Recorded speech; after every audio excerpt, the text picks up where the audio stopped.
Woo! Hey, good morning. You're listening to Conservative Cat on Cities 92.9, the news and talk of Bloomington Normal. Blue state teachers. There's a blue state out there. Which one?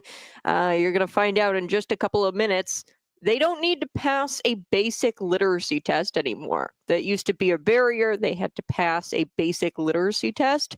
And of course, the teachers union in this blue state, they got it to where the teachers don't even have to take a basic literacy test to become an educator. Yeah, sure. That's going to help the kids out a whole lot. We're going to be talking about the septum-pierced woman. Yes, so she's got her septum pierced. You guys know what the septum is. It's that little part of your nose. For some odd reason, a lot of women, especially women my age, 20-ish, they all get this really weird nose ring. It's really annoying. And you guys remember the FBI woman, the FBI special agent who addressed the public shortly after, tragically, those 14 plus people died, possibly more.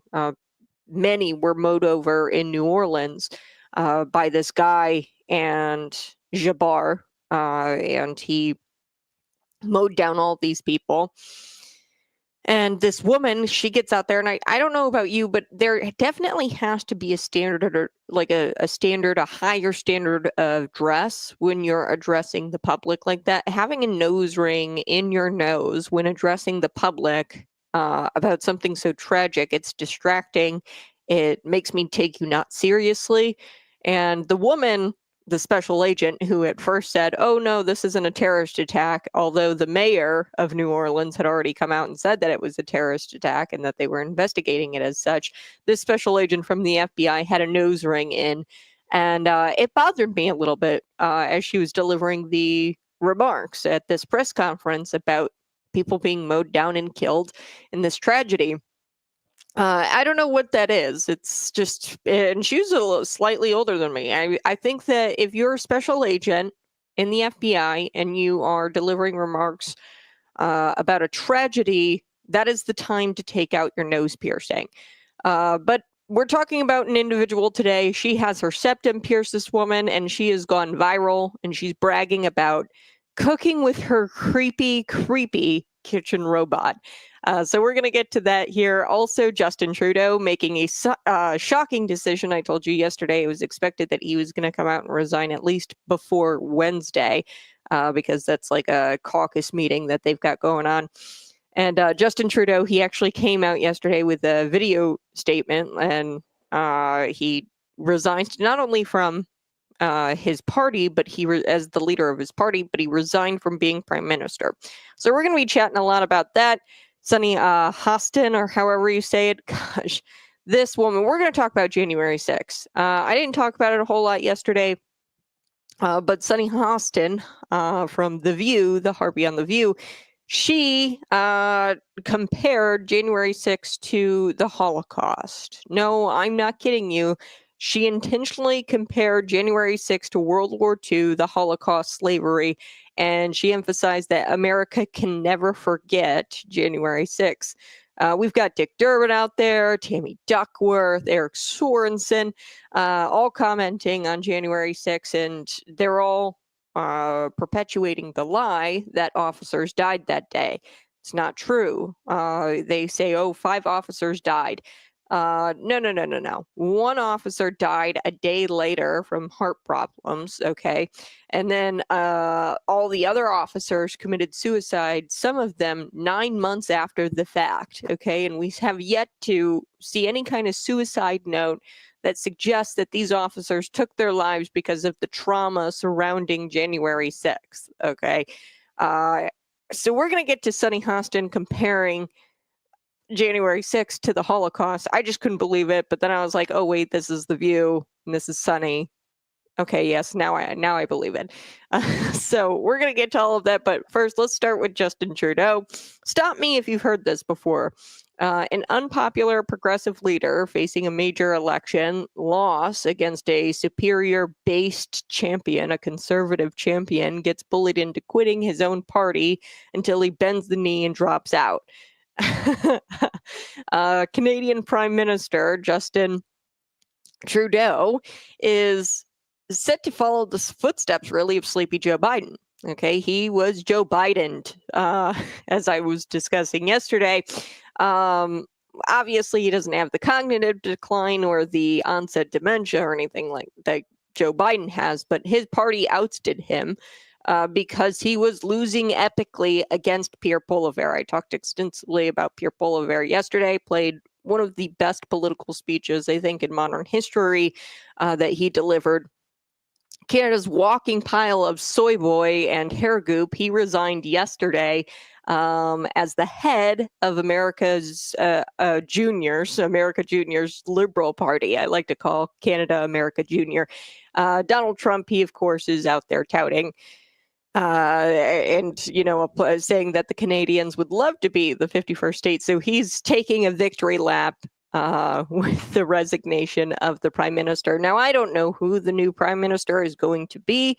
Now, they have to hold an election on or before October 20th. Now, I don't know if they're going to combine this election or like this special election, the leadership election, and the actual election, which might be what they do if the Canadian politicians are feeling saucy and slimy. But we have a far superior two-party system here in America, and Canada has one of those weird like parliamentary systems. So Trudeau actually managed to become prime minister with only like 30% of the vote-ish, like 30-ish% of the vote.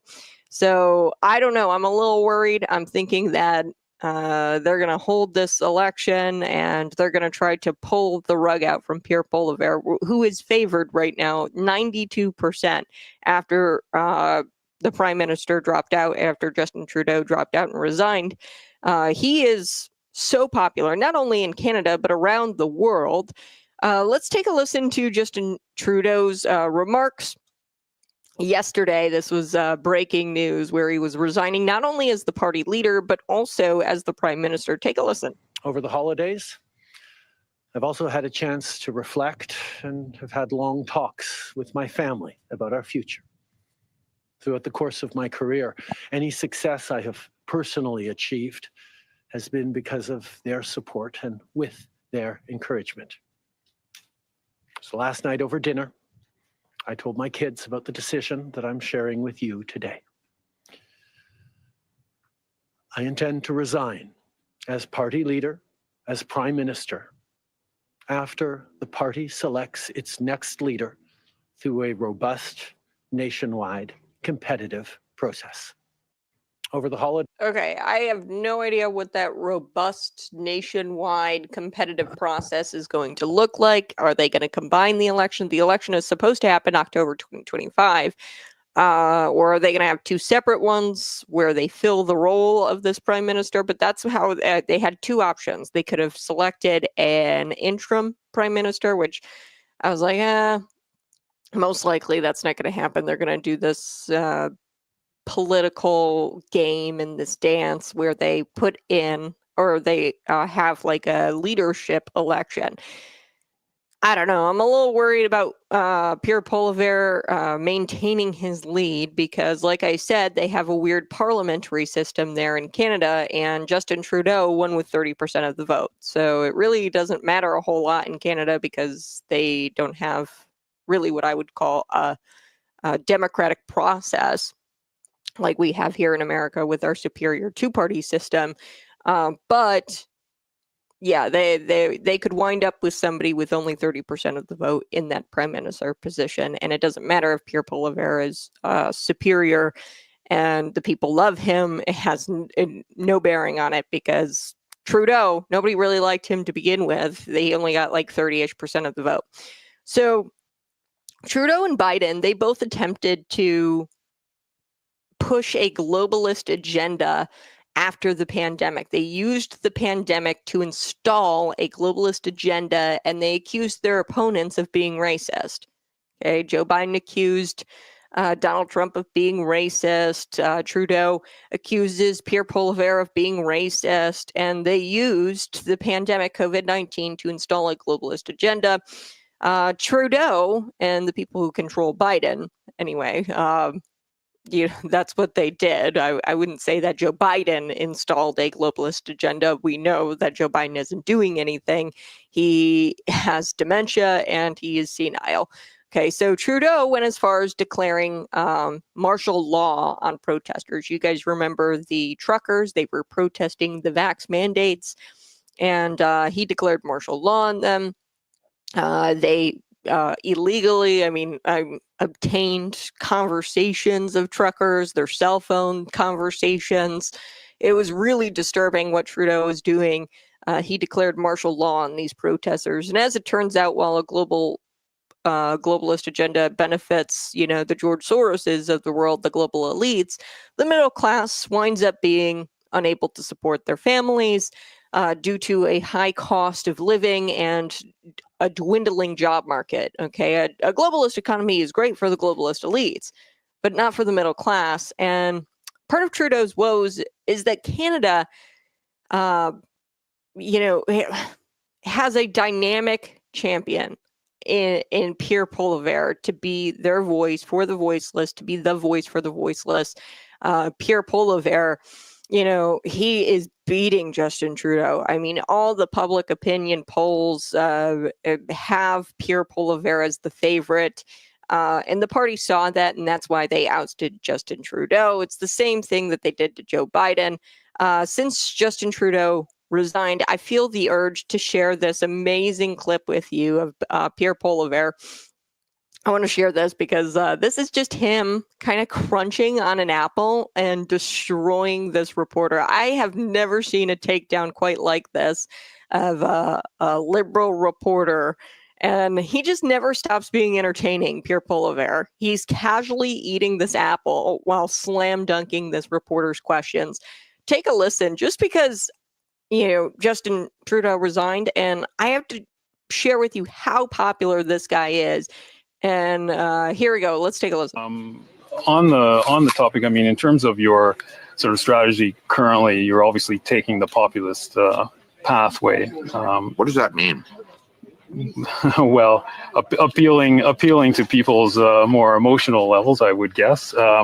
I mean, certainly you tap very strong ideological language quite frequently. Like what? Left wing, this and that, right wing. I mean, it's that type of ideological thing. I never really talk about left or right. Anyways, I don't really believe in that. Okay, a lot of people would say that you're simply taking a page out of the Donald Trump book. Like which people would say that? Well, I'm sure a great many Canadians, but like who? I don't know who, but well, you're the one who asked the question, so yeah. You must know somebody.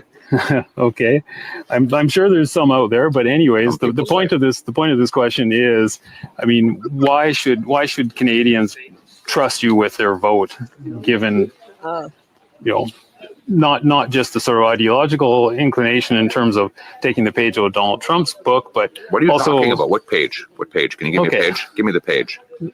You keep saying in terms of turning things quite dramatically in terms of Trudeau and the left wing and all of this. I mean, you make quite a it's quite a play that you make on it. So I'm not sure. I don't know what your question is. Then forget that. Why should Canadians trust you with their vote? Common sense. Okay. Common sense for a change. We're going to make common sense common in this country. We don't have any common sense in the current government. The guy prints $600 billion, grows our money supply by 32% in 3 years. That's growing the money 8 times faster than the economy. No wonder we have the worst inflation in 4 decades. I'm going to cap spending, cut waste so that we can balance the budget and bring down inflation and interest rates. You'll want to be able to pay your mortgage again? You want to be able to afford rent? Then you have to vote for Pierre Poilievre, because I'm the only one with a common sense plan that will bring back the buying power of your paycheck. All right, folks. Well, I wanted to play that. I don't know why, but I laughed so hard when he's just chomping down on this apple and he's slam dunking this reporter's questions.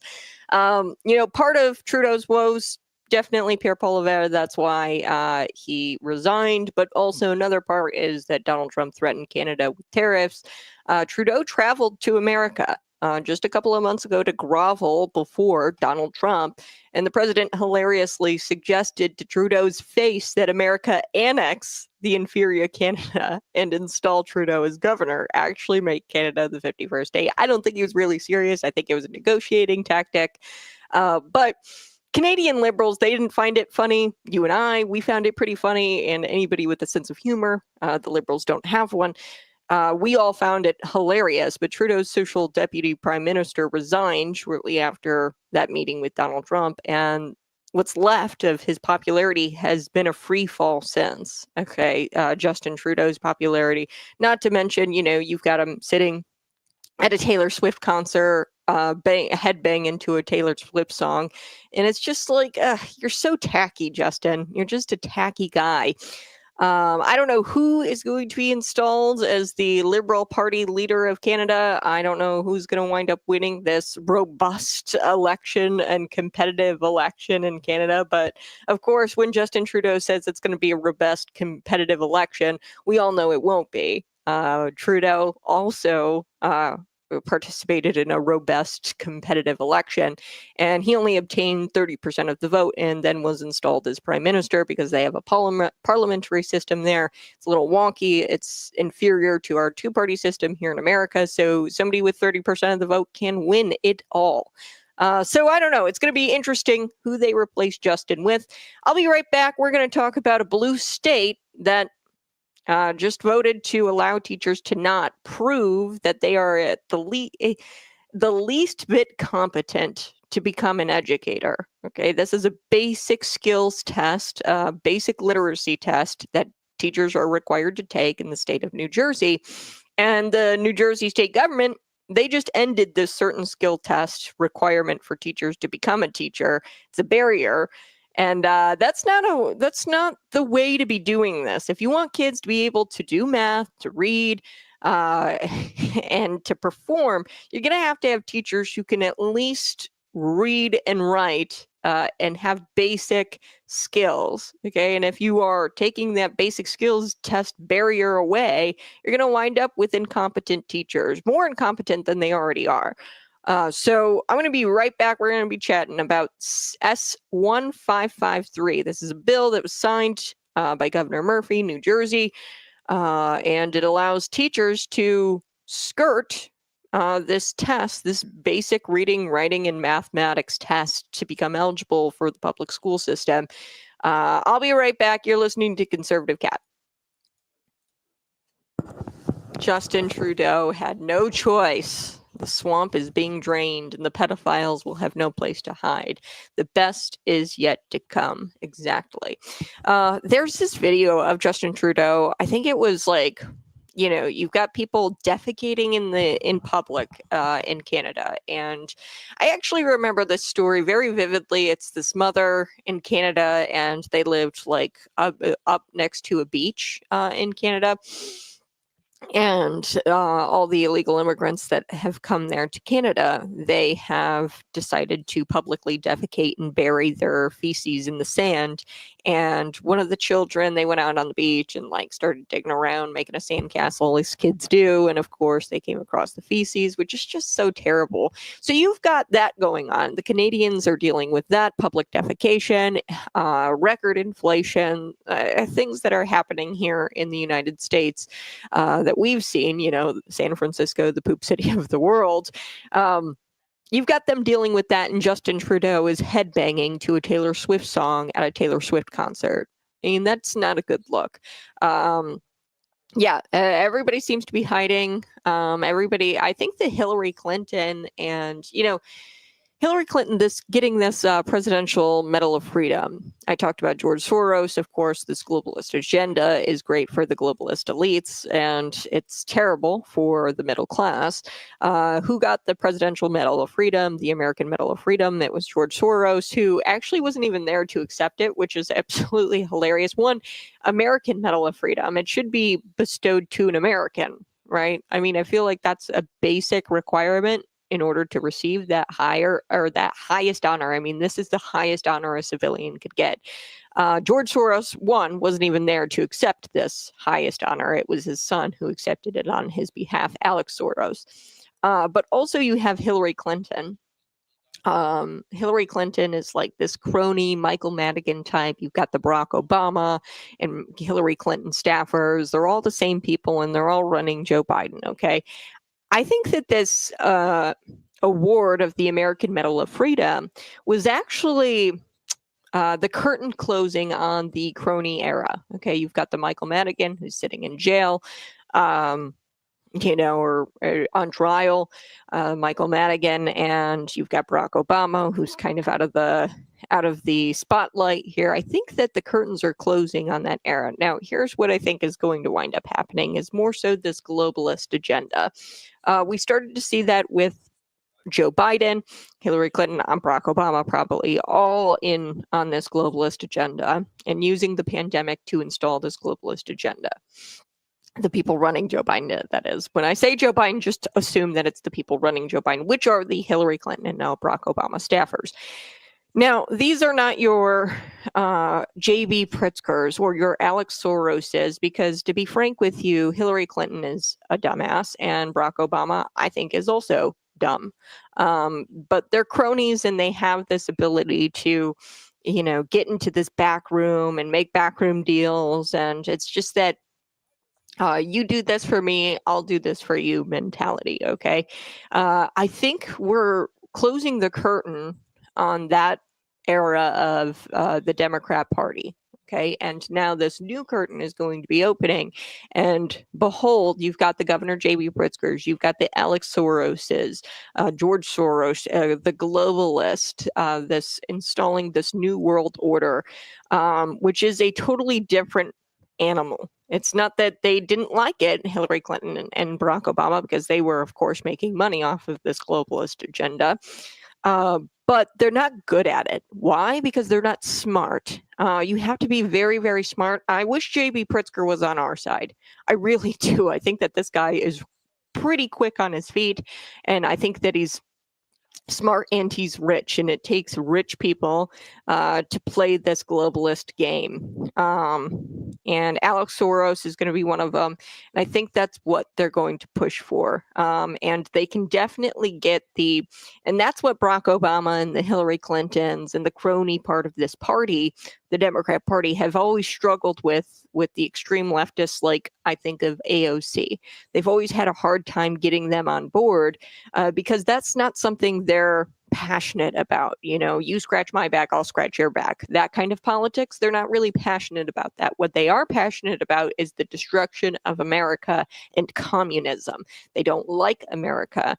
And I think that this globalism politics, or this globalism agenda, which they've played around with Barack Obama, Freudian slip, with Joe Biden and under his administration, but they are going to go full beans and try to push for this globalist agenda now in the coming years under the Trump administration. That's what their agenda is going to be, is this globalist agenda. And the Alex Soroses, George Soros, Governor J.B. Pritzker, think of some other ones for me. Now, I don't know if Newsom is going to be I don't know if Pritzker is the richest politician. It was Donald Trump at one point.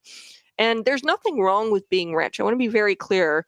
Alex Soros, George Soros, there's something wrong with being rich off of the backs of people and not your own back, right? And not your own blood, sweat, and tears going into an actual product and making your billions, millions, whatever it is, that way, okay? Donald Trump understands there's a huge difference between the public sector and the private sector, and he's made his billions through the private sector. Governor J.B. Pritzker, Donald Trump will tell you about how he sucked at his job with the Hyatt hotels, and his family, has this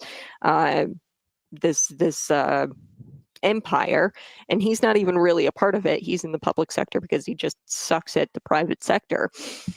I'm back.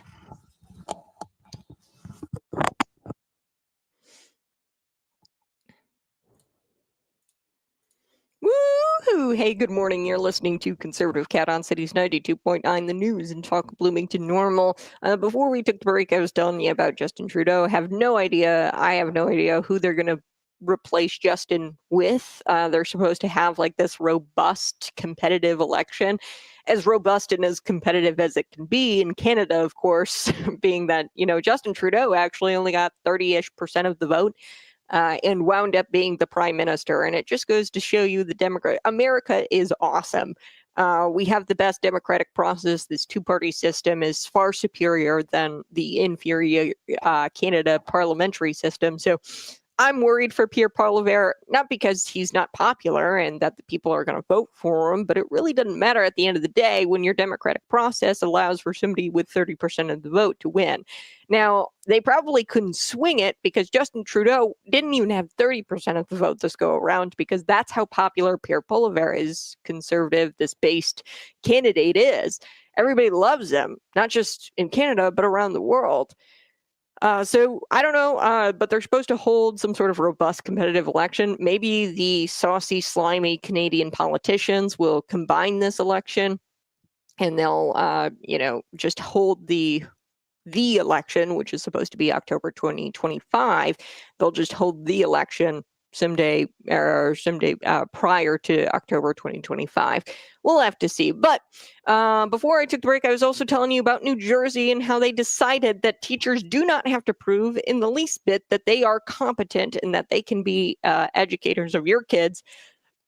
So the New Jersey state government, they ended a certain skills test requirement for teachers. So it used to be where you had to take a test, a basic. I'm not talking like this crazy hard test. It's a basic. Can you read? Can you write? Can you do math? In the most basic form. And here it is. This is the teachers union. I would not be shocked. It is a lame duck session right now in Illinois. I would not be shocked if something like this is crafted already, and I just haven't seen it yet for Illinois. But we know that they've been after, the barriers to becoming a certified teacher in the state of Illinois, the teachers union. So in New Jersey, the teachers union, they've been weaponized, of course, and this is what they said in a social media post. The Education Association, the New Jersey Education Association, they said, quote, we need you to take action. Last year, New Jersey eliminated the EdTPA, a barrier to becoming a certified teacher. That was another test that you had to take. Now it's time to eliminate another barrier, the basic skills test for teachers. Urge Governor Murphy to sign S1553 right away. According to Fox News, teachers in New Jersey will no longer be required to take a basic reading, writing, mathematics test to be eligible to teach in public schools. According to this new law, what could possibly go wrong? Of course, nothing will go wrong if we don't require our teachers to, have the ability to read. So this act was signed into law by Governor Phil Murphy, and it went into effect last week at the start of the new year. The law aims to tackle teacher shortages in the state by removing what the New Jersey Education Association Teachers Union called a barrier to certification in 2023. So call me crazy, but I doubt hiring incompetent, illiterate teachers who cannot even pass a basic, already easy test. Okay, I don't think that's going to benefit the students. I doubt that that's going to benefit the students in any kind of way. Maybe it'll tackle the teacher shortage, maybe.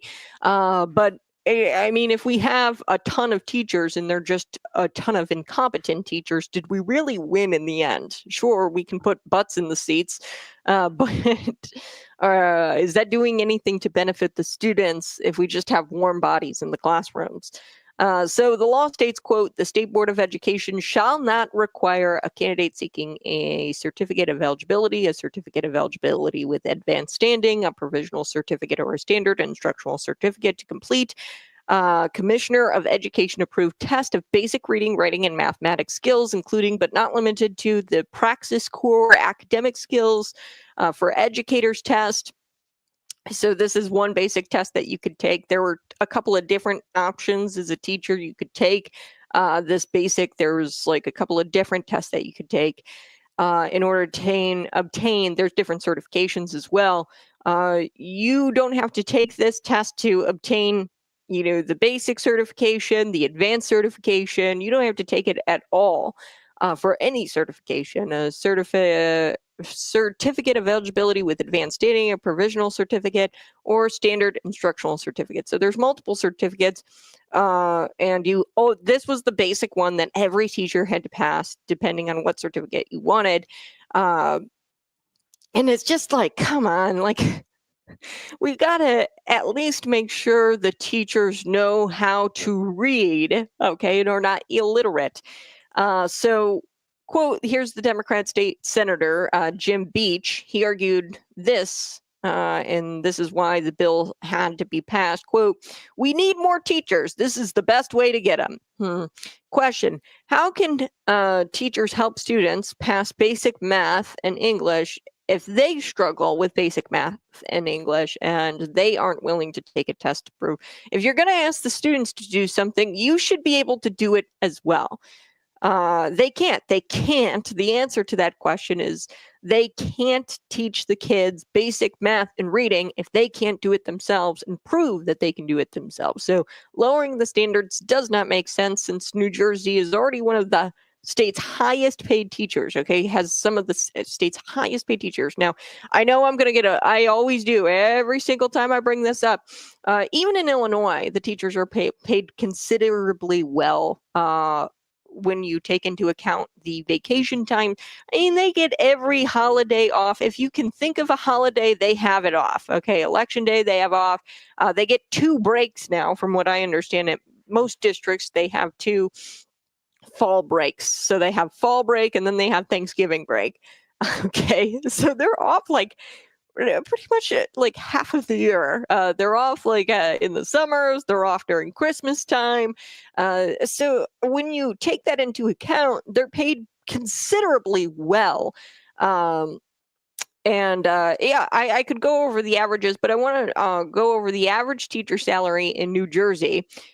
$81,000. Okay, that's well over that's $10,000 over the national average, by the way. So the national average is $71,000. About that, that's $10,000 to New Jersey teachers. So that being said, if education excellence is the goal, and it should be, education excellence should always be the goal, and you get the kids to be very, very smart. That's the goal. Lowering the standards of educators is the last thing these people should do. We talked about it extensively on this program yesterday about lowering the standards. If you go to the doctor's office, if you go to a hospital, you will not see a doctor on the campus. I guarantee it. You will see nurse practitioners, not anything against nurse practitioners, but there's an attack on excellence in this country. And the goal should be excellence always, educational excellence in schools. And lowering the standards for these educators is the last thing. I don't even think that they're educators at this point. Most of the school teachers are activists. They're not educators. This is the last thing they should be doing if they want the kids to be able to read and write. However, math is racist, and you can't mandate that teachers take a basic math course or basic math test to prove their skills, because that's racist. And yeah, this is it's just wild to me. And I wouldn't be shocked if I find out later today that Illinois is doing the same thing, because one thing you need to know about the teachers union, they are weaponized, and they're in every single state. The Education Association, so the IEA, is a thing, and they talk. Okay, they talk back and forth, and they come up with ways to lobby the government. And if the New Jersey Education Association is doing this, we can pretty much guess that if they haven't already done it, the Illinois Education Association, perhaps we've already done it. If they haven't yet done this, where they take away this basic skills test for Illinois educators, they're going to do it. If they haven't done it already, I've got to do some digging there. But I woke up to the headline and I was like, I got to share this with the folks because yesterday I was talking about this. I said the education system and the healthcare system, there's an attack on excellence. And a lot of these people, both in the healthcare system and in the education system, are nothing but activists. Okay. And I shared a story actually last time. I was fine. I just wanted to go get a checkup. And last time I went in, the people at the front desk, and I just like scratched my head and I was like, I don't even know if I really want to continue this visit at this point, because these little activists, they're not people who work at the health or at the hospital. They're people who work as activists. They were wearing these huge pins, like big old buttons on their shirt. And it said something like, I'm a trans ally or something like that. And it had the big old trans flag on it. And it's just like, I rolled my eyes. I was like, you gotta be kidding me. I mean, this is a place where you're just supposed to go and get healthy. Why in the world are you wearing that button? It's not a part of your uniform. You're an activist. You are not an employee of this hospital. You're not an employee of this doctor's office. You are here to be an activist. And it's really annoying. All right, I'm going to be right back. You're listening to Conservative Cat on Cities 92.9 The News and Talk Bloomington Normal.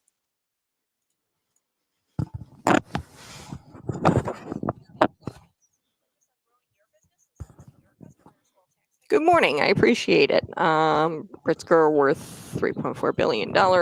All it is a recruitment tool for the Liberal Teachers Union. Yeah, so they want more teachers, so that way they can get more dues, right? The teachers union, the way they make their money is by charging dues, okay, of the teachers. So you have to pay your dues to be a part of the teachers union, and they want more people in the teachers union. And, you know, there's this severe shortage of teachers. I'm not denying that. People are seeing this for what it is, and people don't want to go into an activist den, and they want to actually educate children. So what I've seen more and more, homeschooling is popular. What's called pods are popular, where you educate multiple children and homeschool multiple children, like your neighborhood. They're called pods. So that's becoming more and more popular. And the reason why, and they won't tell you that this is the reason why for the teacher shortage, they'll say the pandemic, they'll say salaries, which is absolutely ridiculous. Let me look up the Illinois teacher salary. I've done this multiple times, and I know people are going to be like all upset when I say this, but I really don't care, because it's true. They get paid very well considering the time that they have off, not to mention their retirement, their medical benefits. Okay. So it's January 2025 in Illinois. The average salary is $55,000, $55,500 or $55,722.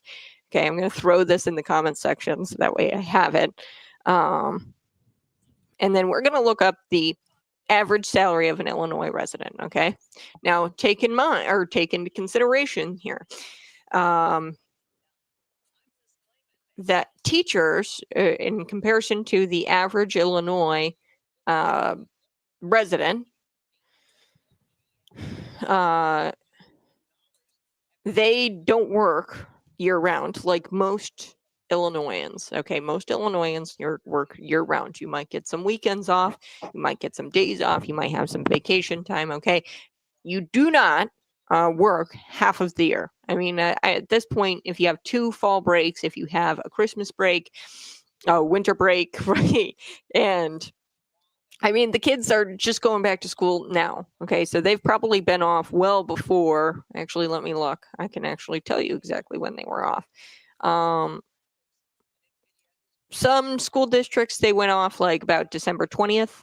That's about when they went off. So they've been off for, that's 1 week, 2 weeks, 2.5 weeks is about how long they've been off for winter break. Okay. So my point is that they have a lot of time off, and then they get every holiday like Kwanzaa off or whatever, like and Martin Luther King Day off. They get all the days off. Okay. The average salary, okay, they make an above average salary here in the state of Illinois, teachers, because the average salary for somebody in Illinois is this number, $54,400. Okay, so let me throw that into the chat. So the 55,722 number, and take into consideration that's medical benefits usually, and that's only working half of the year. $55,000. That's still above the $54,000 per year. Now, I understand that this is a average, and some teachers make considerably less than that.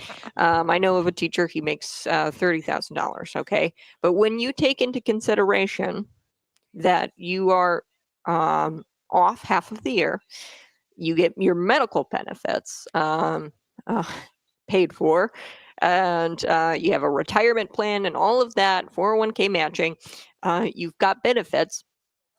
When you take all that into consideration, you're making about the same as everybody else. Okay, that's just 2.5 months paid vacation, basically. Yeah, I mean they get so much time off. So much time off. I mean, there's like a random holiday that they get off, or Teacher Institute days. They'll take some time off for that. I've always said that we should, if we continue with this public education system, which I think we should just dismantle it, down with the Department of Ed and down with it all, and just let's go back to pods and homeschooling. That, I know that sounds extreme. It's probably because it is. I just think that it's so broken and it's so far gone that you should just pull the kids out.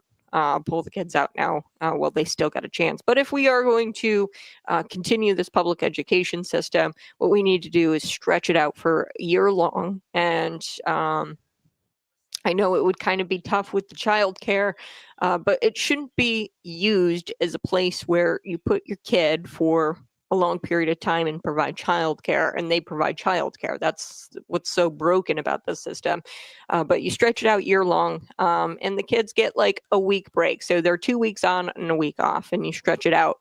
The teachers still get considerable amount of a break. 2 weeks on, a week off, and you don't have this 2 months where the kids are not learning much of anything. Okay.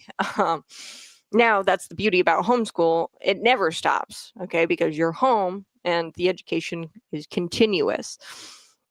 And that's been proven to be more beneficial to children in their education. And it's been proven that that is obtaining the goal of education excellence, is that continuous education.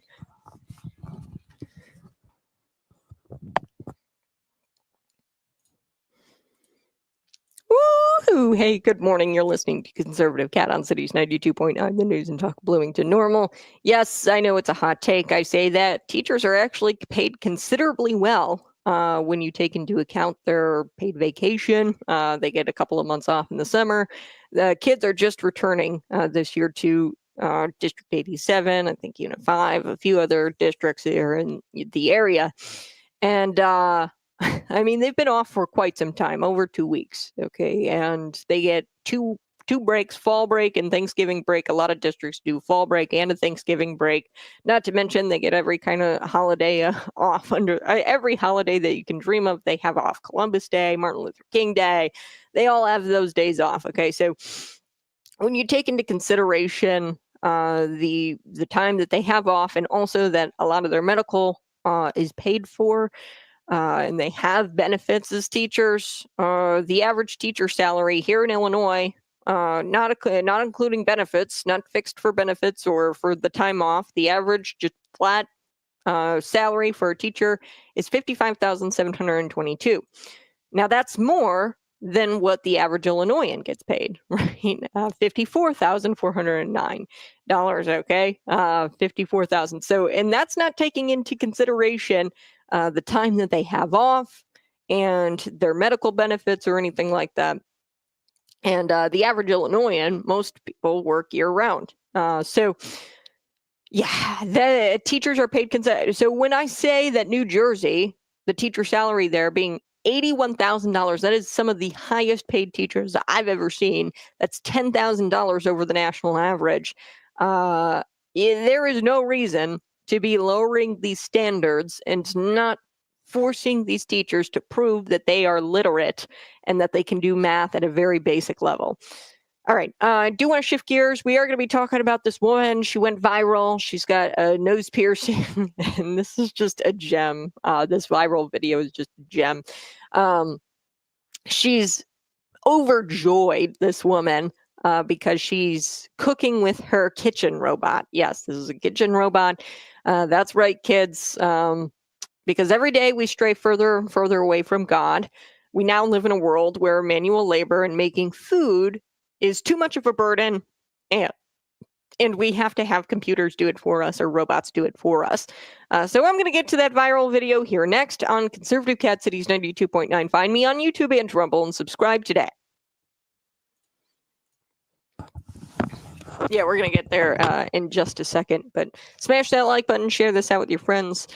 All of those free perks are considered income. Yes. Well, that's what I'm so peeved off about is you've got a lot of perks as a teacher that they don't include in those calculations when they say, oh, I'm only paid like $40,000 a year.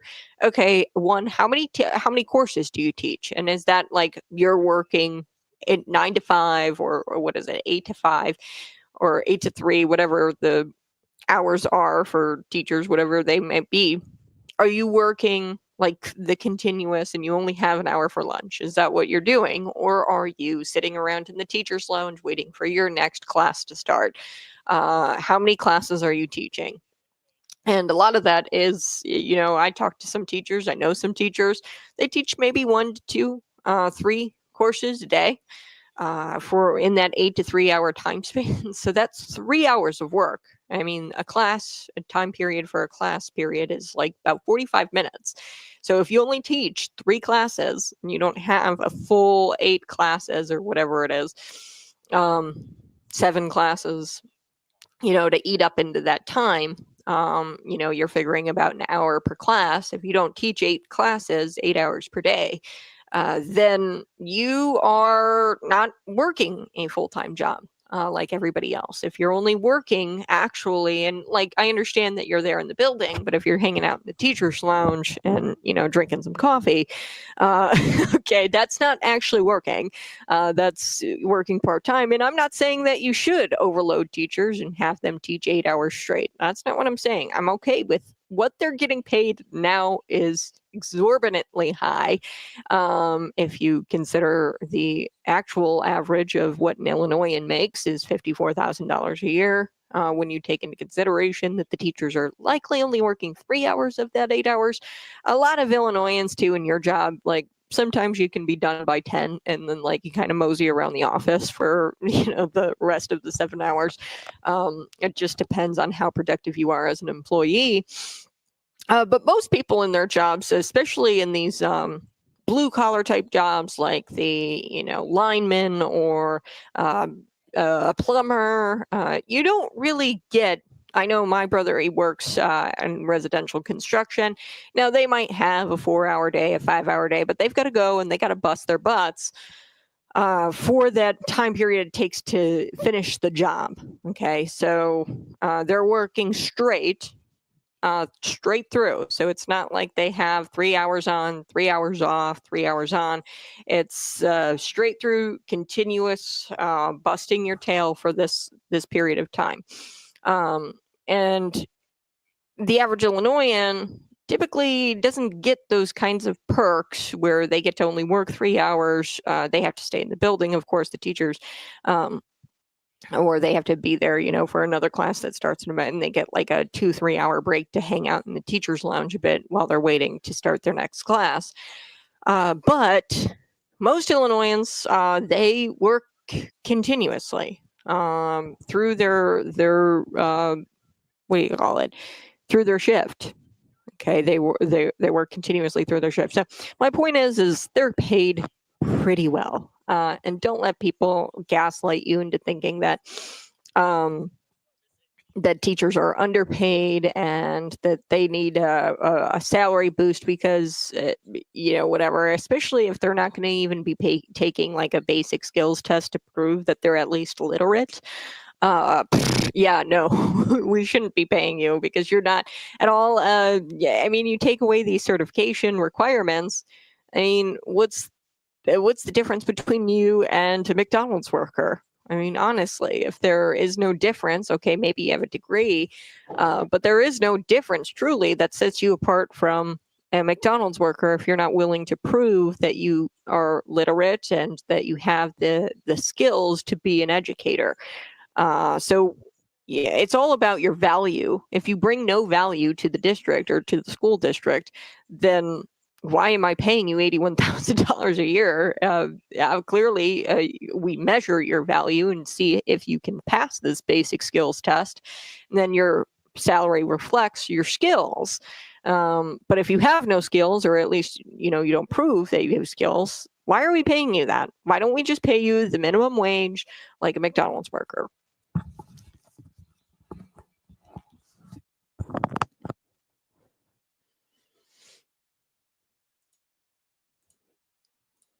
Okay, wow. This robot thing. Okay, now this is a gem. This is what I would call, every morning when I get up and I find some content, find some articles, find some things in the news that are a little bit wacky. Once in a while, I stumble across some things like this, and I'm like, that's a content gem. I call it a content gem. So this is a content gem. This is a woman with her septum pierced. Septum piercing is like the bull horn or like the bull ring around your nose. Earlier in the show, I went on a rant about the FBI special agent who said it wasn't a terrorist attack, but he had an ISIS flag hanging out the back of his truck. Yeah, and he was in full military garb when they found his dead body, or when they shot and killed him. This Jabbar guy who ran over all of these people in this tragic incident in New Orleans. Now, the special agent comes out and she's got a nose piercing. And if you are addressing the nation after a tragedy like that, and you are a special FBI agent, I can't. Let me know in the comment section what you think. You need to be held to a higher standard of dress. Okay, it doesn't matter. Right now I'm in like a basic tee or a basic shirt. I'm a radio host, right? It doesn't really matter all that much. But when you're addressing the nation, especially after this tragedy, take the damn nose ring out of your face. Okay, when you're addressing the nation, I feel like that just is out of respect. Present yourself in a respectable manner. But anyway, went on a rant again. But this woman, she has a nose ring, and she gets out there in this viral video, and she starts cooking with this kitchen robot. And I can't help but say this: the further and further we stray away from God as a nation, the more we're going to rely on not our manual labor, but robots and computers to do basic things like cooking our own food, because it's too much of a burden to cook our own food. Now, I'm not going to play it's riddled with cuss words, but I'll explain what the robot is doing here at the top of the hour and the 7 o'clock hour, and how it actually cooks the food and what it looks like. So I'll be right back. You're listening to Conservative Cat on Cities 92.9, the news and talk Bloomington Normal.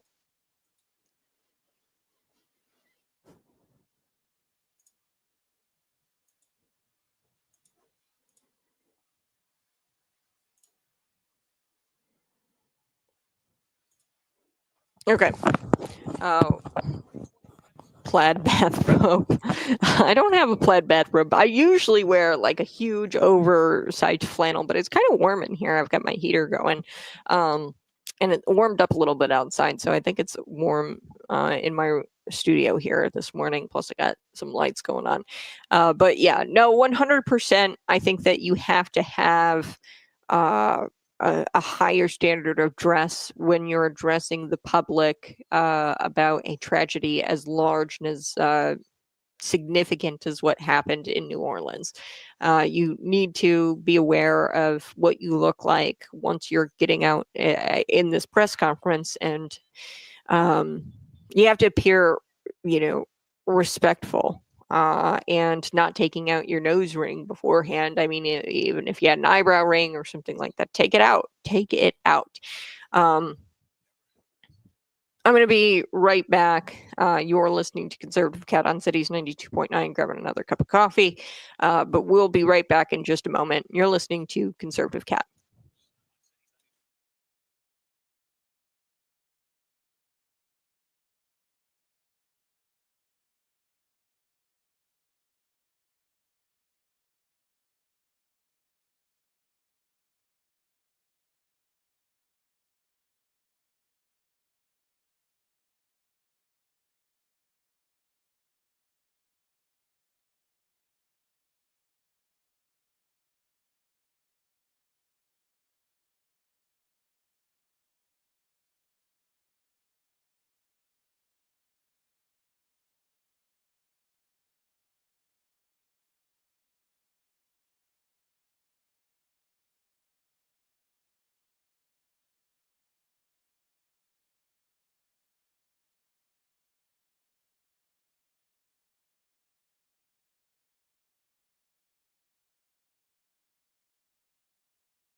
Hello, hey, welcome to the Red Kingdom. It's Conservative Cat on Cities 92.9, the news and talk of Bloomington Normal.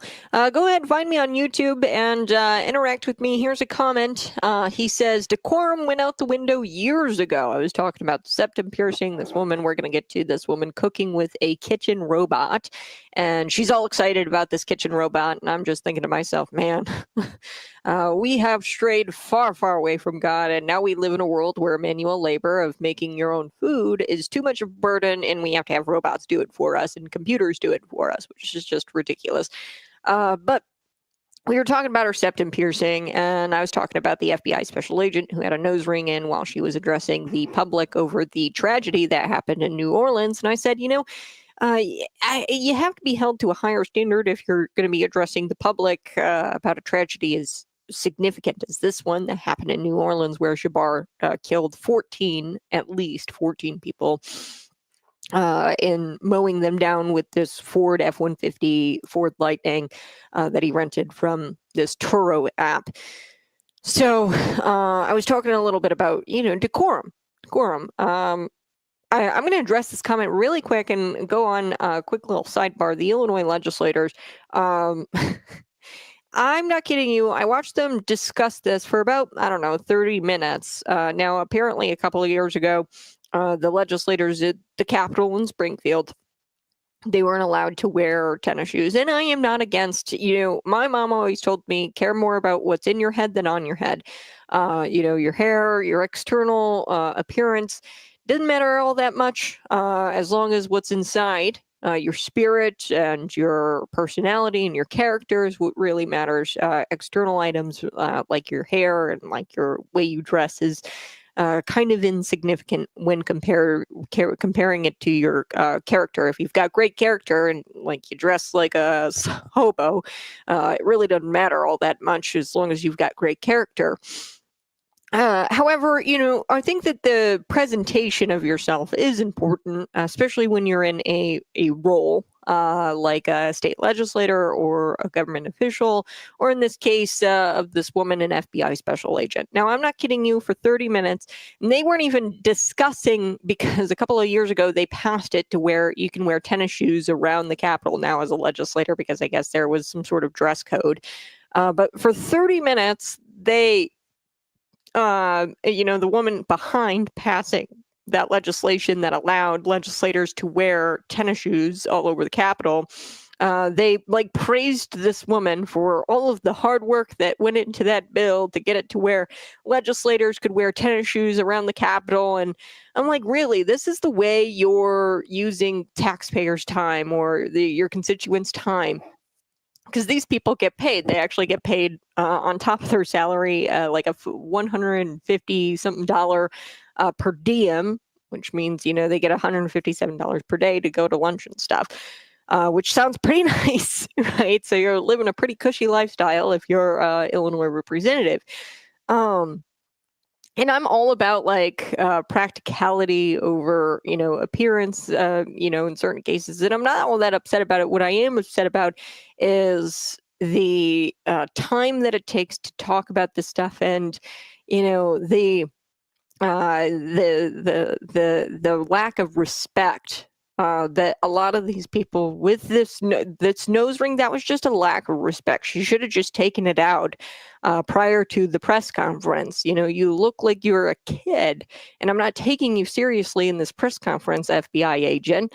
And the tennis shoe thing doesn't really bother me. What bothers me about it is the virtue signaling. And with John Fetterman, he does it too with this whole sweatshirt thing. Oh, I'm going to virtue signal, and I'm going to, purposefully make my appearance look terrible as a way to be defiant against society. I'm going to get this nose ring because I'm defiant against the societal norms of presenting myself in a respectable manner. That's what really bothers me about all of it.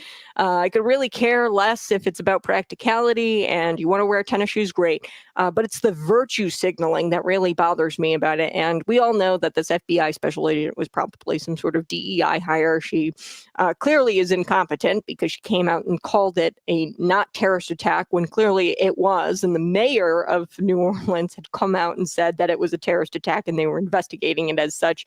Then you had the FBI come out and say right away that it wasn't a terrorist attack, but we know that he had an ISIS flag in the back of his truck and military garb, like clearly terrorist attack, clearly politically motivated.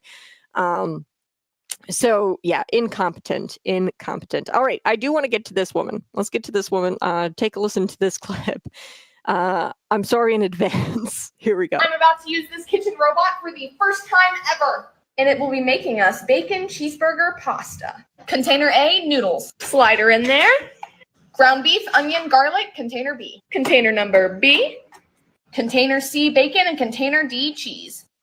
Okay, so she's kind of going through this video and she's making her bacon, cheddar, ground beef pasta dish. Okay, it looks like a one-pan dish. This, if I was cooking it, probably would take me 10 to 15 minutes. I don't know how long it took the machine. But two things. As far as I can tell, this video is from April of 2024. So it's just now getting viral. So the people on X, the engagement bait X, right, found this video and now it's gone viral and everyone has thoughts on it now. And this is a real item. I've checked into it. I'm not going to provide you the website where you can go get it because I think it's an abomination. But rest assured, it does exist as an actual item that you can go buy, and people are singing its praises on social media, this kitchen robot. The existence of a kitchen robot really doesn't make a whole lot of sense to me. You still need to weigh everything. You still need to measure everything. As you saw, she was putting ground beef, onion, the seasonings and all these different boxes, and then it kind of puts it all into a pan and then cooks it. So you still need to like add the ingredients and you still need to measure the ingredients and you have to clean out the kitchen robot at the end. So I really don't know how much time this machine is actually saving you. The time that this machine saves you is really just the trouble of having to read the instructions and put together the dish, follow those instructions, and use your hands to stir or to whisk the meal. Okay, and to stand at the oven for what, 10 minutes, 15 minutes of your day? Okay, so what kind of time does this exactly save you, this kitchen robot? I don't think it saves you a whole lot of time. I mean, would you rather just go stare at your phone and scroll and get that dopamine hit that you want? Is that why you want a kitchen robot? You just want the dopamine hit? You're not willing to stand by the oven for 10 minutes? Cooking is a much needed excuse to put the devices down. I'm not kidding you.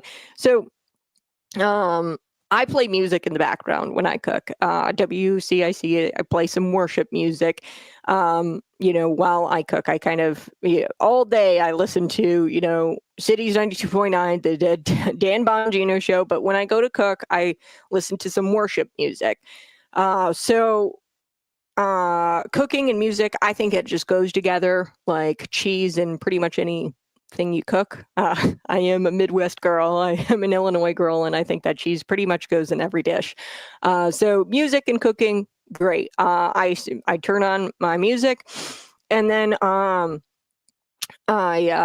start the process, right? And cooking is so much more about not just the food and the sustenance, but it's about the process. This is a time for you to break away from the world and to not be bombarded with the news, the 24/7 news cycle, and to do something for you and your family and to put the phone down. It forces you to put the phone down because if you've ever tried to scroll and cook, you wind up burning it, having been there. Okay, so I put it down and now it's like a time for me to sing some worship songs and to cook, and I love it. And there's such an important it's such an important process. The journey is what we have to get back to, in the process. I think in this society, we want to jump to the results right away. We're in a microwave type society where we just want it done instantaneously. And, we want the computers to do it for us, do the process for us, and we just want the results. And I don't know about you, but after seeing like this video, I get a little paranoid. I'm like, are the robots going to take over? And I know that this appears kind of trivial, and it's not like, the robot is going to take over, get a mind of its own. But I kind of get worried about that kind of stuff. I mean, they kind of the human mind is not being worked on when you're not learning or reading the instructions, when you're cooking, and you skip the process, you're not sharpening your skills, and the robot is doing it all, the process and learning AI, right? And it's growing increasingly difficult for me not to be paranoid about this stuff. All right, I do want to shift gears. Let's talk a little bit about Chuck Schumer. Chuck Schumer. We're going to get to him. He stammers when he's confronted about the cover-up here. And by cover-up, this largest scandal, I think, in American history is Joe Biden being senile, having onset dementia. He has obvious cognitive decline, and Democrats have covered this up. This is a huge scandal, and Chuck Schumer was asked about this, and he kind of stammered when he was asked about this. We're going to get to that. Plus, I do want to get to Sunny Hostin. She made this unhinged comparison of the Holocaust and January 6th. She's pretty much said they were the same, which is just wild. So I'm going to get to that. But Chuck Schumer spent most of the last 4 years trying to convince us that Joe Biden is sharp as a tack, he's fit as a fiddle, and you just shut up, sit down, because Joe Biden is totally fine. Now, he was on NBC, Chuck Schumer, and he was asked about Sleepy Joe. NBC aired a clips of Schumer gaslighting voters into believing that Sleepy Joe was more competent than he actually was and is. And they played this montage, really, of Chuck Schumer gaslighting voters. And then he was asked about Joe Biden's cognitive decline, and his answer was even more pathetic than him covering up Joe Biden's obvious cognitive decline all these years. I think his answer here at the end of the NBC airing these clips is even worse. So let's take a listen. Here we go. Obviously, there has been a lot of focus on President Biden's role in this. You were obviously in close contact with President Biden well before the public tuned into that debate that ultimately led to him stepping down. I want to play you a little bit of something you said last year. Take a look. I talk to President Biden, regularly, sometimes several times in a week, or usually several times in a week. His mental acuity is great. It's fine. It's as good as it's been over the years. All this right-wing propaganda that his mental acuity has declined is wrong. Leader Schumer, what do you say to Americans who feel as though you and other top Democrats misled them about President Biden's mental acuity? No. Look, we didn't. And let's look at President Biden. He's had an amazing record. The legislation we passed, one of the most significant groups of legislation since since Lyndon Johnson's Great Society, putting in 235 judges, a record. And he's a patriot. He's a great guy. And when he stepped down, he did it on his own because he thought it was better not only for the Democratic Party, for America. We should all salute him. We should all salute him. Do you feel, as we have this conversation today, that President Biden could serve another 4 years had he stayed in the race and potentially won? Well, I'm not going to speculate. As I said, I think his record is a stellar one, and he'll go down in history as a really outstanding president. Wow. All right. So that was Chuck Schumer. There's nothing more absurd than when the leftists respond to blatant evidence by denying the facts. Okay, this is blatant evidence that he's senile, and to, gaslight or try to say anything but that the president of the United States is senile, and he has been for a long time. If you are constantly assuring the public that he's anything but senile, you are intentionally deceiving the American public. And NBC did this too. Okay, now they're trying to say, oh, he's senile. What do you think, Chuck Schumer? And they're trying to do this thing where they air all the clips of Schumer gaslighting the voters into believing that Sleepy Joe was more competent than he actually was. And they're trying to get away with it. The media. They participate in this as much as Chuck Schumer, as much as Nancy Pelosi. Everybody said he was sharp as a tack, including the media. So. This leftist, Chuck Schumer, and others like Chuck, they deny the facts. They respond to blatant evidence. Clearly, there's blatant evidence. Go check out the debate between Donald Trump and Joe Biden. Now, we all had the evidence prior to that, falling down the Air Force One, falling off the bicycle. I mean, I could go on and on and on. Joe Biden practically falling asleep in every public speaking arrangement and every conference he's ever been to. The worst one, I think, was when he fell asleep. He went to Maui, and it was like this memorial for the Maui victims, that wildfire. And he fell asleep during the memorial, which was just, I dropped my jaw. I was like, well, yeah, no, this guy is completely gone. He falls asleep, Sleepy Joe. So we have the receipts to prove this, that Joe Biden is not well. Okay, that said, it wasn't just him who was guilty of this, Chuck Schumer. Nearly every Democrat was complicit in one of the biggest cover-ups, one of the largest scandals, I think, in American history. Now, I've got to take a quick break, but you're listening to Conservative Cat on Cities 92.9. We're going to be right back. I'm going to play yet another clip. It's a montage of all these Democrats who participated in this huge, huge cover-up and the scandal. So I'll be right back. Good morning. Go ahead, smash that like button, share this out with your friends. Let me get to some of your comments. Why do brides wear white so they can match their kitchen appliances?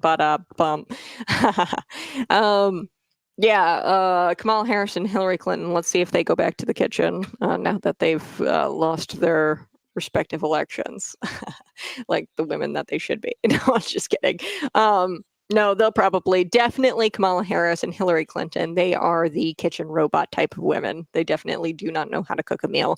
And I'm not saying that men shouldn't cook meals. I think that men, women, everybody should learn how to cook, and everybody can cook. It's I've gotten so much better at it. A couple of years ago, I sucked. I really sucked at cooking.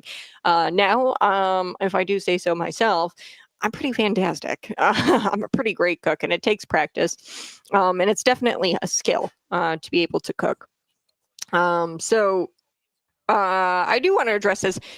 Yeah, I would say that there is more with these new worship songs, that they seem to lower God to a human level, and Jesus is, partially human, and that there is this, like, God is my best buddy. I think that's like the easiest way for humans to comprehend God. Okay, so this might be a little too much information for you, but I had a dream actually last night, which I'm going to bring it up. I had a dream last night, and it was the craziest dream. It was like I was watching myself. Okay, I was watching myself, and I was just in this Bible study. So it's 2025. My congregation, we've been talking about the word thrive. You're going to thrive in 2025. And the hardest thing for me is to really get close to God because of how awesome and how powerful he is. Let me expand on that a little bit. Christians, this is, for you, perhaps, you're deep in prayer, you're deep in worship, and you feel the presence of God. You're talking with him, and you have this relationship with him. But there gets to a point where, it's just too awesome, where I have to kind of check out. Or step out of this. So this is all happening in my dream, where, I'm talking with God and having a conversation with God, and it gets to a point where, this almighty presence is on my life. And I literally, like, in my dream, go limp. And I start to freak out, and I start screaming out and asking, the people around me for help. I can't move.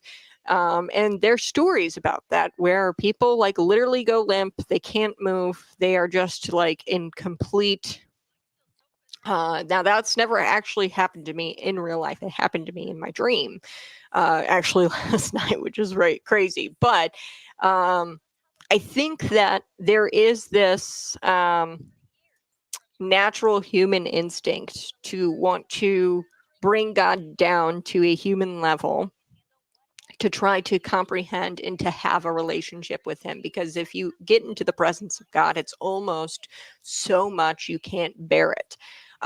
Like you physically, you go down, and all you can do is stay in the presence of the Lord, and that's all you can do. And tongues, people speak in tongues if the Holy Spirit comes down on them, in the form of the Holy Spirit and God in all of his power. It's kind of hard to be in that relationship without stepping out of it and actually bringing him down to a human level. And I see what you mean, though, because that could be dangerous in that you lower God, or you downplay his power when you're trying to bring him down to that human level. And when you're trying to bring him down to you. I think that instead of maybe freaking out when you're in the presence of God and avoiding it and getting out of the presence of God, own it. Just say, yes, he is almighty, he's powerful, and he's the highest of high. And I'm not going to, in my humanness, leave the presence of God because I don't want to it's hard to explain. I understand what you're saying. There is this, definitely new Christian era where there isn't the discussion of God being ultimate and supreme, and like he's just one of us. And that couldn't be further from the truth. But I think that there is this urgency from especially young people to try to get into the presence of God. And in order to do that, they feel like they've got to think of him as more of a human. And a lot of these worship songs do. You're so totally right. I appreciate the comment 100%. Watch the words of the worship songs. Yeah, a lot of worship songs, and some of them I don't like, where they explicitly avoid saying the name either of Jesus or of God, or like they won't say God in the worship songs. They'll give him like multiple other names, but they won't actually like say his actual name in some of these worship songs. But yeah, great conversation. I love worship music. I listen to the contemporary stuff a little bit, only some good ones. I really like Brandon Lake. He's one of my favorites. All right, we're back.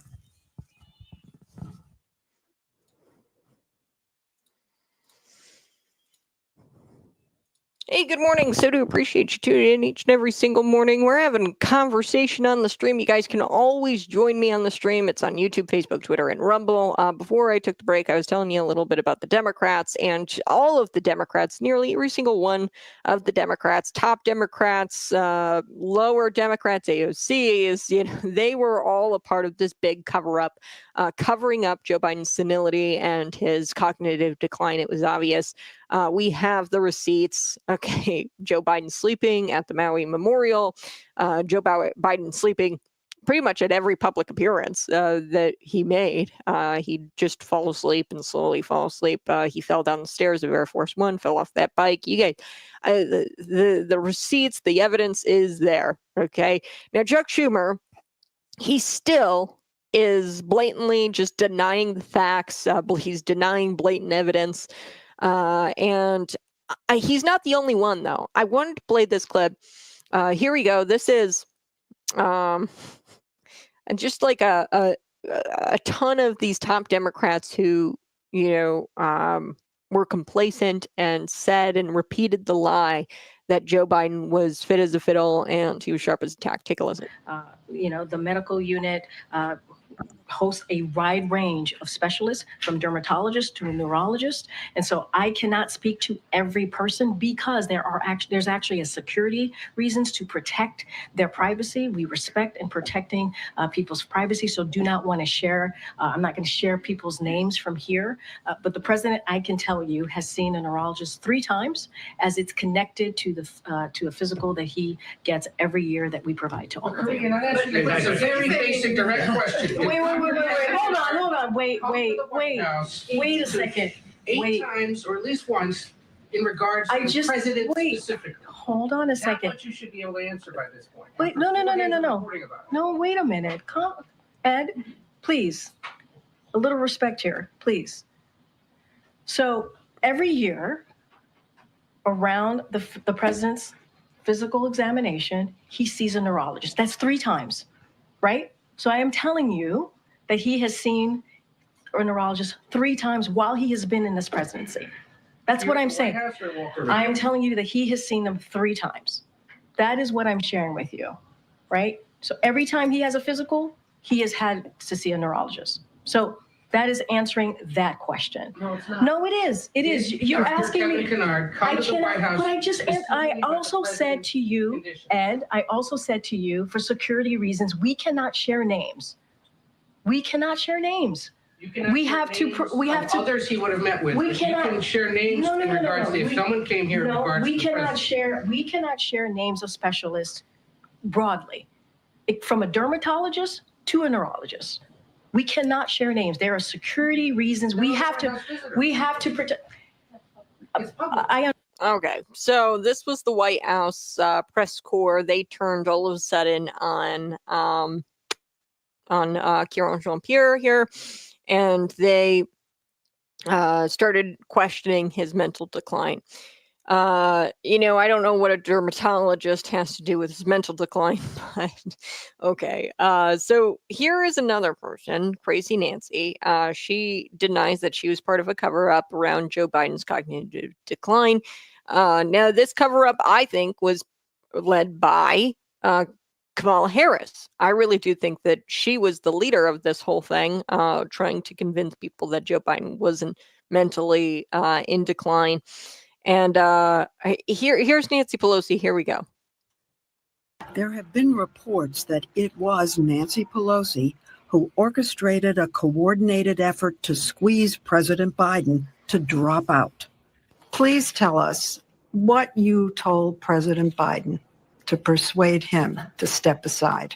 Well, I've never shared any conversations with the President of the United States publicly, no. It's said that he's furious at you. Is he? Well, he knows that I love him very much. I understand that you don't want to own this, but it is so well reported that you were the leader of a pressure campaign. No, I wasn't a leader of any pressure party. Well, let me say things that I didn't do. I didn't call one person. I did not call one person. I could always say to him, I never called anybody. What I'm saying is I had confidence that the president would make the proper choice for our country, whatever that would be. And I said that, whatever that is, we'll go with. Had you seen a decline in Joe Biden, and did you think he needed to step aside? No. No, I didn't see any kind of decline in Joe Biden. And, I wasn't the leader of a pressure campaign. Come on. The fact that you knew Joe Biden was senile before he was elected proves that they all knew, okay? They all knew, including the media. Nancy Pelosi knew that he was senile before he even took office. And come on. I mean, most of the evidence definitely points to Crazy Nancy Pelosi being the leader of this pressure campaign. Okay, these people always turn on their own. Look at what's happening in Canada right now with Justin Trudeau. They turned on their own there because he's not winning against Pierre Poilievre. He's not popular anymore. So they Joe Biden'd him. Okay, so the fact that you knew that Joe Biden was senile before he was even elected proves that they all knew. I know you knew that he was senile before he was elected in 2020, and the media knew as well. So now you've got CBS, NBC, they're all questioning, the Nancy Pelosi's, the Chuck Schumers about Joe Biden's cognitive decline. No. These, as much as these reporters pretend that they did not assist in one of the biggest cover-ups in history, it's just pathetic. It's so pathetic that you've got these reporters pretending like they didn't contribute to one of the biggest cover-ups in American history. I do have to take a quick break, but you're listening to Conservative Cat on Cities 92.9, the news and talk of Bloomington Normal.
Woo! Hey, good morning. You're listening to Conservative Cat on Cities 92.9, the news and talk of Bloomington Normal. So do appreciate you tuning in. Now, I said I would get to this story, and we're here. Over 6 million Jews were killed in the Holocaust, okay? And The View's Sunny Hostin, she claims that January 6th was just like that.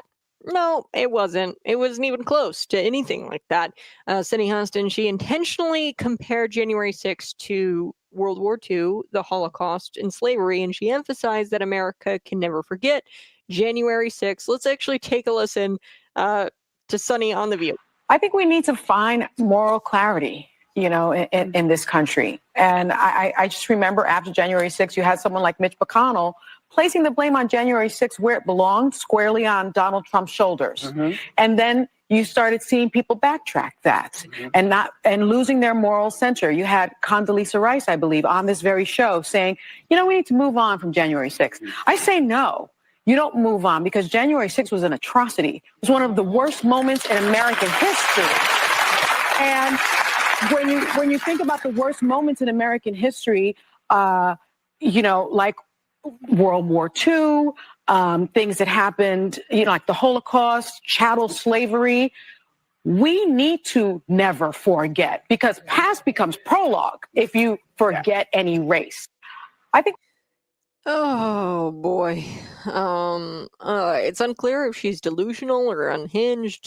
Perhaps she's both. Both can be true. She's delusional and unhinged. How can anything like be like the Holocaust or be like slavery? It is either the Holocaust or it is either slavery. It can't be like the Holocaust. It can't be like slavery. And like I said, 6 million Jews died in the Holocaust. Nobody even died that day except Ashley Babbitt, who was a Trump supporter and was gunned down by a Capitol Police officer.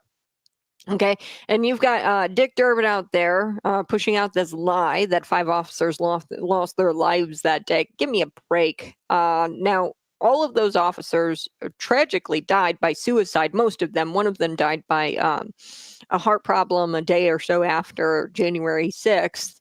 And then they're trying to attribute these suicides. No suicide note that said, I took my life because of January 6th and the trauma surrounding January 6th. No. And come on, give me a break. You're a Capitol Police officer. You go to the academy, you go to, through all of this training. You mean to tell me as a police officer, you were not prepared. You went into this, right, and you weren't prepared to deal with a riot where people dressed up in funny hats and entered into the Capitol. Actually, were ushered into the Capitol by many of your officers. But you mean to tell me that you weren't prepared for a riot? Give me a break. So, like I said, no suicide note, and it tragically died by suicide. Like I said, to believe that this is anything close to the Holocaust, you've got to be objectively stupid. And if the shoe fits, it fits there, Sonny. And to compare this to the Holocaust, it's nothing even close to the Holocaust. Now, I would say that's actually worse than Kamala Harris. Remember when Kamala Harris said that January 6th was the worst attack on democracy since the Civil War, the day before the anniversary of 9/11? Okay, so she said this the day before an anniversary of 9/11, so it's worse than 9/11, I guess. And I forget how many people died in 9/11, but this was an attack on our democracy. This was a terrorist attack, and it's far worse than January 6th. Like I said, bunch of people in funny hats going into the Capitol. Take a listen to Kamala Harris here. Here we go.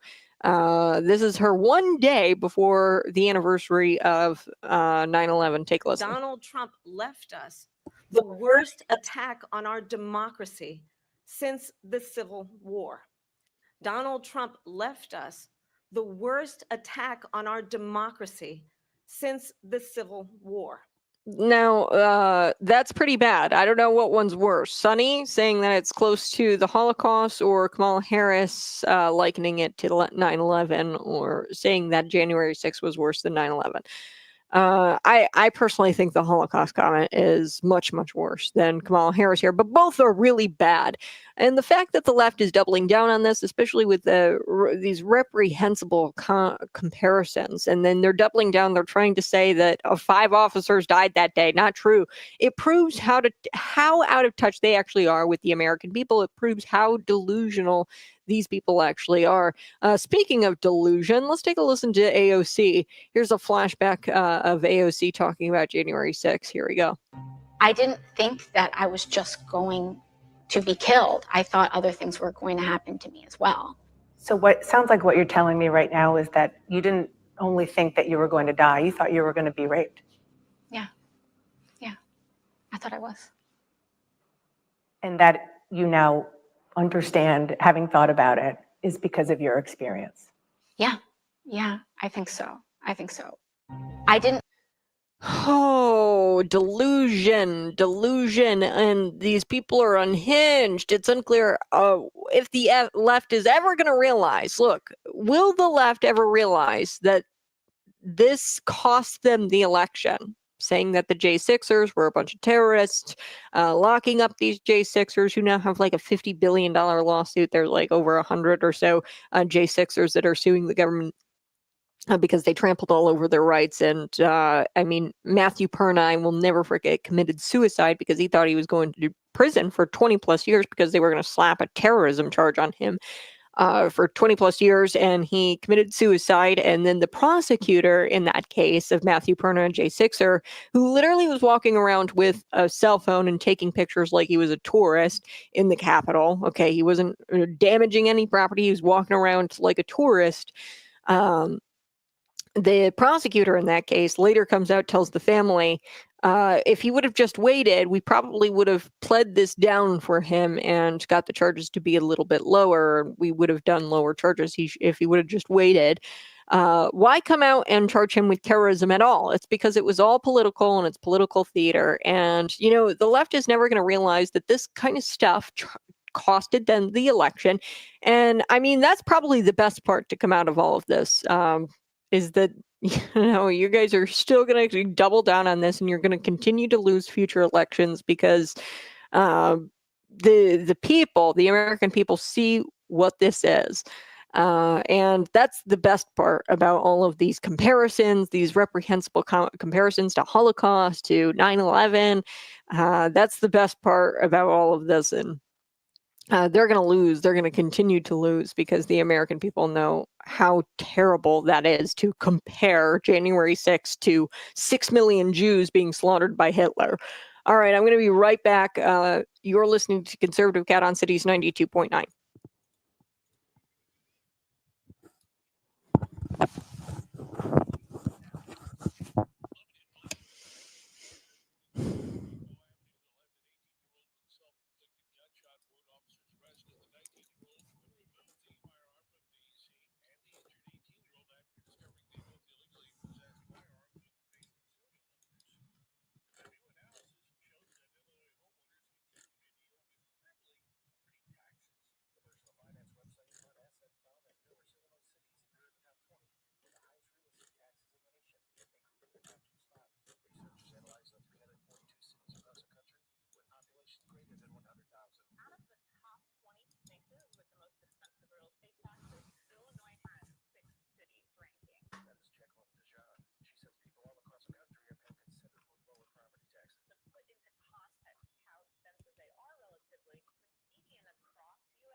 Woo! Hey, good morning. You're listening to Conservative Cat on Cities 92.9 The News and Talk. Bloomington Normal. Kamala Harris certified her loss, and the internet's reactions did not disappoint. People are reacting to her certifying this election, and I'm here for it. I think that it's hilarious. Actually, let's take a listen to this clip of Kamala Harris certifying her loss. Here we go. The votes for President of the United States are as follows.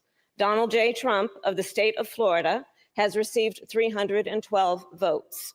Kamala D. Harris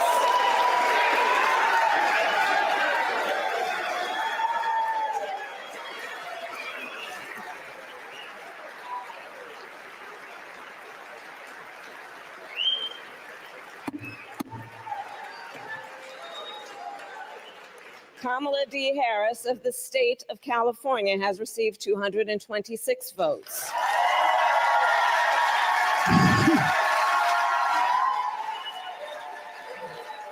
Okay, folks. So she is the first woman of color to certify her election loss. She just made history as the first woman to certify her own presidential election loss, which is kind of hilarious.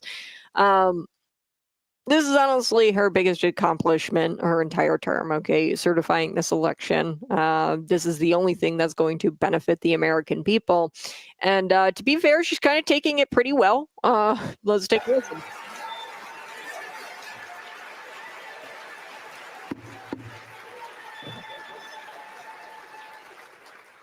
The whole number of electors appointed to vote for Vice President of the United States is 538. Within that whole number, a majority is 270. The votes for Vice President of the United States are as follows. J.D. Vance of the state of Ohio has received 312 votes.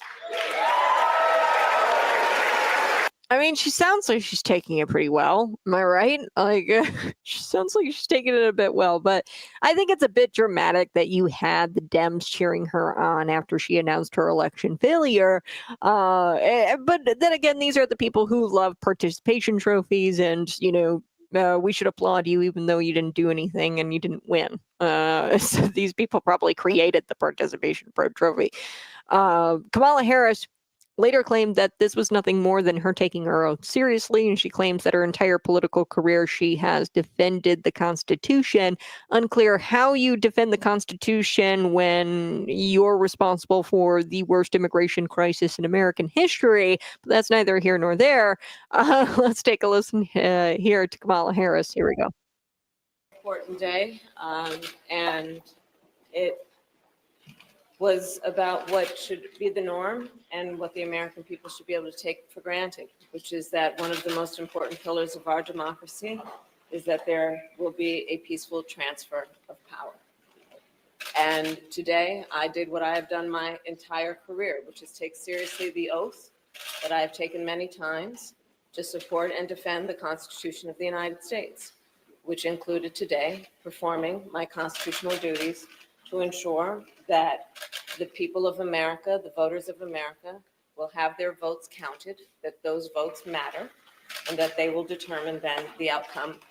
Ah, gosh, she's exhausting. All she had to say was, I defend democracy and the Constitution. That's all she had to say. But of course, she's, college student writing an essay, and she's trying to reach a word limit. So she always says way more words than she needs to try to make her sound smart. I don't know. But She's claiming that she's defended democracy when she actually participated probably in one of the most undemocratic elections ever.